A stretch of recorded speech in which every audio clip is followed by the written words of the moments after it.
Majorana, the Sky and the Mystery, Astrology and Destiny, in the Disappearance of the Great Italian Physicist, by Ciro Discepolo. Although the memory of the web and personal devices is seemingly immense, the facts tell us otherwise, and often, too often for me, I have to admit that I have lost so many writings, too many writings from the near and distant past. For a few weeks now, I've been thinking back to a short essay of mine on the mystery surrounding the disappearance of Ettore Majorana, the great Italian nuclear physicist who vanished into thin air during the sea voyage from Naples to Palermo to Naples on March the 23rd, 1938. It's a shame because I remember it took me a long time to write it. Today, however, I wanted to revisit the case and believe I've reached conclusions similar to those I published in the 1980s. I believe in the monthly magazine Ciro. Anyone interested in the entire story will find in Leonardo Sciascia's essay, The Disappearance of Majorana, many insights into this mysterious chapter that concerns us very closely, first and foremost as Italians. Let's recall some key elements.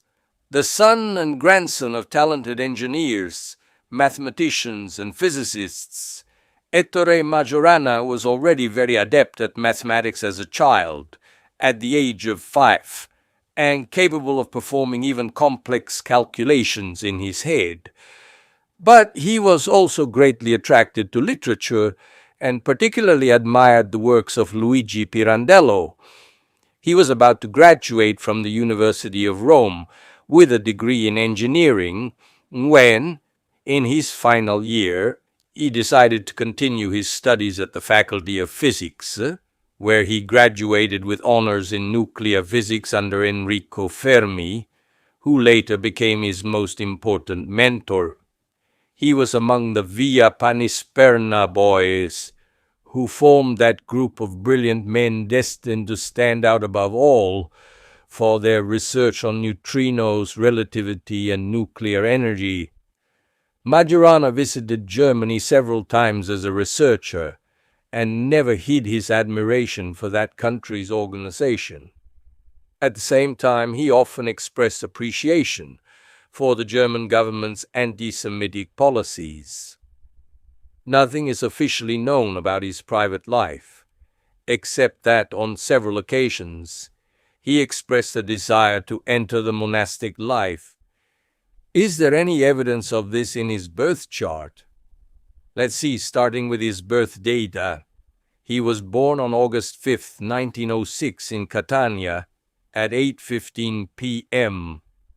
I found evidence of this in an old blog of mine, where I reported having requested it from the registry office of the beautiful Sicilian city, and having officially received the document with this information.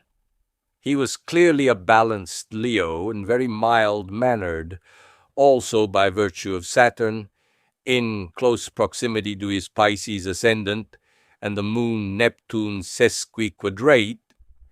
In my opinion, all analysis of the scientist's disappearance gloss over the sentimental aspect, which we read almost nothing about in the writings surrounding this unsolved mystery. Yet some elements of his natal chart should give us pause. Venus in the 7th house, Pluto and Jupiter in the 4th house, the better and more erotic second half of life, and the presence of Mars and Neptune in the 5th, which suggest many tribulations related to sex, but certainly not its absence. The most widely accepted theory is that of suicide at sea on the aforementioned Naples-Palermo route. But personally, I'm not at all convinced by this, first of all because we know for certain that a few days before that voyage he withdrew everything he had in the bank, and even his last 5 salaries. In the meantime, he had become a full professor in Naples.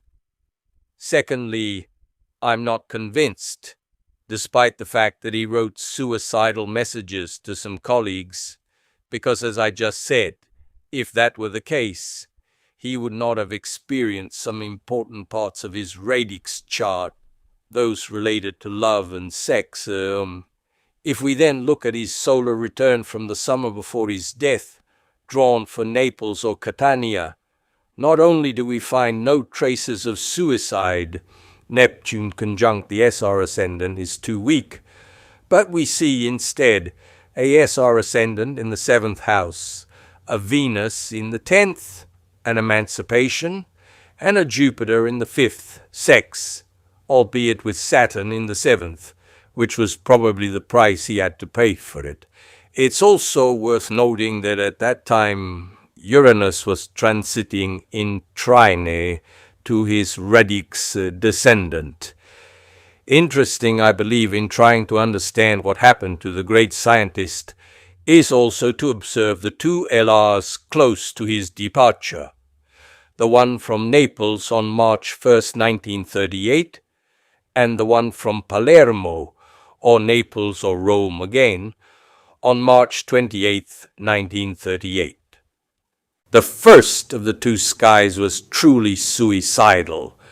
We note 7 stars, including the Sun, Mars, and Saturn, between the 12th and 1st houses, as well as the lunar return ascendant in the 1st, which could, however, indicate the ocean of anguish at that time.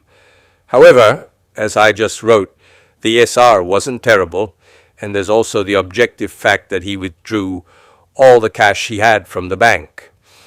The LR of March 28th seems to express the calm after the storm.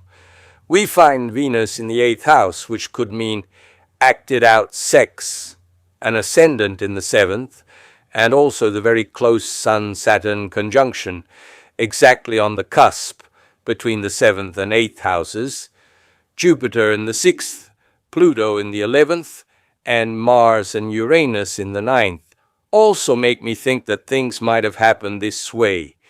His admiration for Germany was known, and this country may have lured him into a sexual trap.